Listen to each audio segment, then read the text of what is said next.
Our last speaker for the session is Professor Daniel Harabor from Monash University, and he's going to talk about multi-agent pathfinding.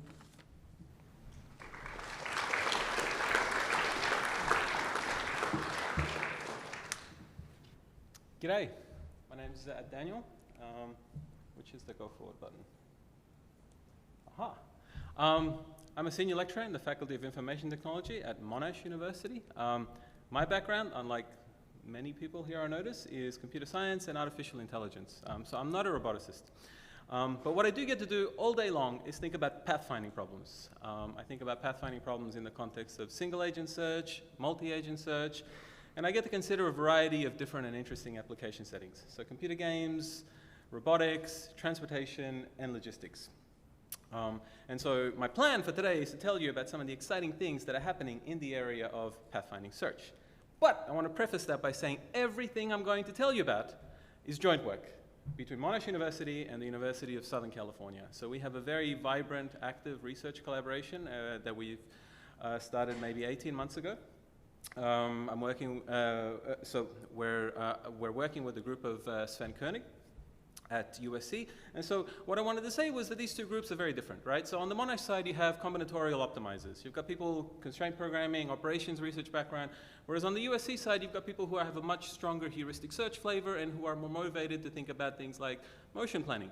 But these two strengths are very complementary. And working together, we've managed to have a variety of papers, so 12 in the past, 5 in the past 12 months at leading AI conferences. We've had joint tutorials. A couple of months ago now, we had a joint workshop that we organized on multi-agent pathfinding at ICHCAI. So how this all started was about 18 months ago, Sven came to our lab and we sat down and we thought, oh, hey, let's figure out some problems that are interesting for both of us to work on. And what we landed on was this, the Amazon warehouse problem, right? So what you see here is a fulfillment center. It's a warehouse. It's full of stuff that you might order from Amazon.com. The stuff lives in these blue shelves, and there's a team of robots whose job is to get these shelves and to bring them to picking stations where humans take the stuff out of the shelves, put them into brown boxes, and then send them to you. So this is a very complicated problem. Amazon solves this problem on the scale of thousands of robots, and they do so under myriad operational constraints. I have no idea how to solve this problem. I don't even know what it looks like concretely. But I do know another problem that looks a little bit like the Amazon problem. It's called multi-agent pathfinding. And it's a similar setup. We've got an environment and a team of agents. Each agent has a target location, and our objective is to get each agent to its target in a way that is collision-free. So here's what a plan might look like for this particularly small example. Okay, so multi-agent pathfinding looks like it has a lot of similarities with the Amazon warehouse problem, but there are also some important differences. So one really important difference is that the MAPF problem is a one-shot problem. We only have to reason about a single set of start and target locations. Another important difference is that it's a much simpler problem. So we've got a very simple objective function. We don't have to reason about kinematic constraints. And often in MAPF, there's a strong tradition of reasoning about optimal plans. Okay? So why, if I'm interested in the Amazon problem, do I want to solve optimal MAPF problems? And so the point that I want to make to you is that I think MAPF is at the heart of the Amazon warehouse problem. I think it's the core combinatorial difficulty that has to be addressed in order to resolve that problem well. So our approach in this project is to develop new optimal algorithms for MAPF and thereby develop transferable technology that we can take from MAPF to related problems like the Amazon warehouse. Okay, so if you want to solve MAPF optimally, there's a few different ways that you can do it. But a really popular way that you could do that is called conflict-based search.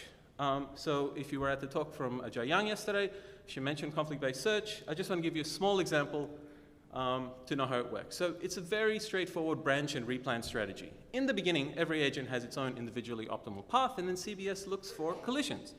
If there exists a collision, it says, okay, so for each affected agent in a particular collision, I'm going to ask them to replan, subject to the constraint that each agent that is replanned avoids the conflict location at the conflict time.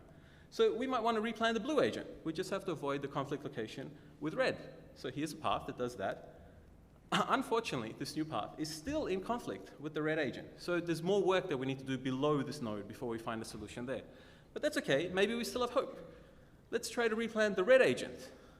And here again, we can avoid the conflict, and we find the path, but this too is in collision with the incumbent path of the blue agent, right? So what I'm hoping you get out of this example is that CBS is a very simple algorithm, but it's also a very naive algorithm. It proves optimality by branching, and branching is a terrible idea. So the problem is that every time CBS branches, it doubles the amount of work that's left to do until it can find the optimal solution. So in this simple example that I showed you, there is actually a very straightforward optimal strategy. One of the agents should wait.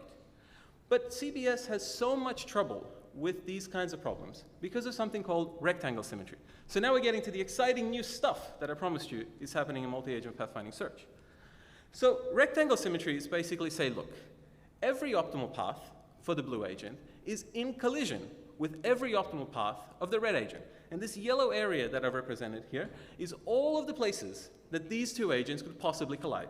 The bigger the yellow area, the more work the CBS has to do in order to find the optimal solution. How much more work? So here's an experiment that we asked Jiayang to run. So here we're solving simple two-agent problems exactly like this. Okay, and what we're measuring, what the parameter is how big of a rectangle can we have that separates the agents from their start and target location. And so what I want you to notice here is that these numbers grow outrageously fast, okay? By the time we have an 8 times 9 rectangle that separates the two agents from the start and target location, CBS expands more than 1.5 million nodes and fails to find the optimal plan for what should be a trivial instance. So at AAAI this year, we describe a new reasoning technique that specifically detects and breaks rectangle symmetries. They're called barrier constraints. And we implemented them on top of CBS, but there's nothing CBS specific, right, about these ideas. You have to think about these sorts of issues if you're solving optimal multi-agent pathfinding. So here's how they work. When we process a conflict, we first see if the two agents are affected by a rectangle symmetry. And if they are, then we post a different set of constraints. And so rather than saying to the agents, hey, you should avoid the conflict location, what we say instead is, hey, if you try and cross the yellow region at your currently optimal time, you're going to run into the other agent. And so we put these barriers in to prevent the agent from doing just that. And so now the blue agent can find a path that waits, which is not in collision with the red agent. So it could wait anywhere on the top row, and it would avoid another collision with the red agent. Similarly, if we try to replan the red agent, we now have a vertical barrier to prevent it from crossing the yellow region at the optimal time, and it can wait, right? Either inside the yellow region or at its starting position without running into the blue agent. There always exists a waiting plan. So let me show you results. We ran 2 experiments in this paper. One was on small grids and one was on large grids. So this is a 20 by 20, very congested environment. Success rate is on the left with number of agents going across the x-axis. Higher is better. And runtime is the plot on the right. Lower is better in this case, okay? So what we see here is the current, as of 12 months ago, state of the art being represented by CBS. This is the red curve. And the purple curve, a related friend of CBS called EPEA, okay? And all of the other curves that you see are variations on barrier constraints. And so on small grids, we have outrageously big success rate improvements. So for 60 agents, CBS could solve maybe 20% of 60 agent instances that we gave it. Whereas by adding barrier constraints, we can go up to almost 80%, right? We've basically inverted the success rates. Very large improvements also for runtimes. Here's experiments on large grids. Again, rectangles and rectangle symmetries are everywhere in these kinds of maps. The interesting curve to follow here is the blue curve, and what I think is really cool about these plots is that we're seeing reliable performance in terms of success rate for 100 agents and beyond. So you might be thinking, AAAI, wait a minute, Daniel, that was way back in January. So we haven't been sitting on our thumbs since then. We have new ideas for symmetry breaking in multi-agent pathfinding search. So here is another situation which is very, very challenging to solve with conflict-based search. So here we have 2 agents that are trying to cross a narrow corridor, but they're going in opposite directions. Again, there's a very simple and optimal strategy here, right? Either one of the agents takes a detour of optimal cost, or it waits for the other agent to come through the corridor, and then it enters the corridor. So here's what the tree looks like for CBS in trying to resolve this problem, right? It has to, again, branch many, many times in order to prove that one of the agents has to wait. And what's worse is these nodes that I've marked in with the dots, these are suboptimal solutions that CBS will continue exploring up to the depth of the optimal solution. So it's a particularly pernicious kind of symmetry that you see here. So we have equivalent barrier constraint-like methods for solving corridors. We also consider another a type of symmetry. We call it target symmetry. So here we have a situation where the blue agent arrives early at its target location, but that location is later required by the red agent on its optimal plan, right? So again, there's a simple strategy, right? Blue should not sit on its target until red goes past. So here's the CBS tree for solving this problem.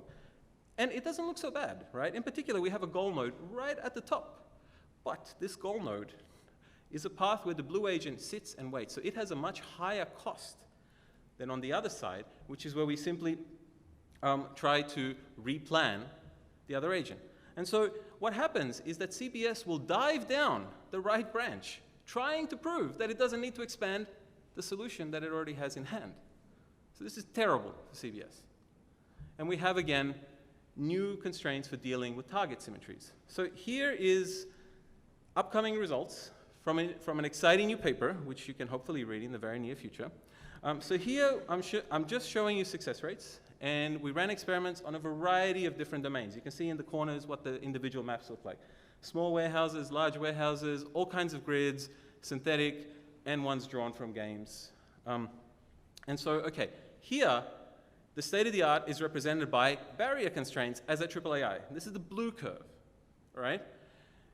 And the other curves in between are different combinations of rectangle symmetries, corridor symmetries, and target symmetries, all right? So the red curve is the one that has all three. And again, you can see outrageous improvements in success rates. If we look at the city map, for instance, right, we can now solve optimal MAPF problems with 150 agents, right? Less than 5-6 years ago, CBS was only capable of doing 30-40 agents at most. So these are very, very large gains that we're seeing simply by reasoning about the combinatorial difficulty that arises in MAPF and by developing specialized constraints for dealing with these issues. So let me conclude with some general observations. Symmetries are everywhere in multi-agent pathfinding. Hopefully, the results I've shown you have convinced you that these are not pathological cases, right? And breaking the symmetries, as again, I hope I've convinced you, can give you very, very large improvements to success rate and to runtimes. In the past 12 months, if we look at runtime, we've managed to improve the state of the art by 3 orders of magnitude. But there's more to do. So there's interesting questions. Everything I've shown you so far has been reasoning about pairs of agents, 2 at a time. But sometimes there's interesting conflicting situations where we have 3 agents. How do we generalize these sorts of specialized reasoning techniques? Another question is, well, so Sven's group has a very strong tradition in developing better heuristics, right? These are constraints. They're orthogonal approaches. Can we combine them, right? How do we best combine them in order to get even more out of these ideas? And finally, you know, when we want to really scale, we're often using algorithms that don't have optimality guarantees. But an interesting question is whether we can take these reasoning techniques and apply them there to simplify those problems so that we can develop, so that we can find better suboptimal plans. That's it. Thank you.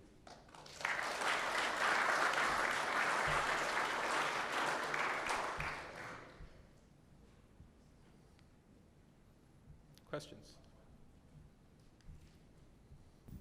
Hi, Andrew Hoffman, Amazon. I was curious if there's any relationship in the pruning algorithm here and another common search algorithm in gaming called jump point search. Can you speak to that a little bit? So I'm one of the co-developers of jump point search. So the idea for rectangle symmetries came around exactly because I'd worked on jump point search, right? And these kinds of symmetry breaking ideas were a big help there. When I started looking at multi-agent pathfinding, well, you know, I had a really nice hammer. This looked like a nail, and yeah, so that's exactly where it's coming from.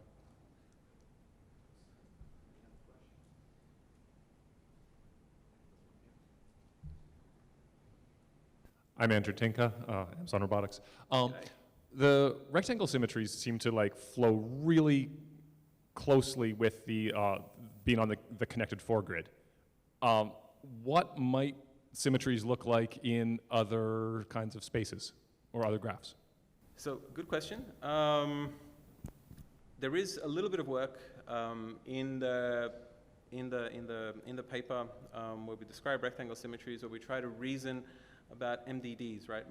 Multi-value decision diagrams of agents, where we look at paths and we try to find structures that look like rectangles. But yeah, that paper is very much geared towards the specific Amazon warehouse-like setting. When you have different costs, right? Usually there's fewer symmetries to exploit. And so we might not expect that rectangles would work as well. But for instance, corridor symmetries, target symmetries, right? These are general problems, and we can solve these on general graphs. And so these ideas can be applied to other sorts of MAPF problems, not just grid-based.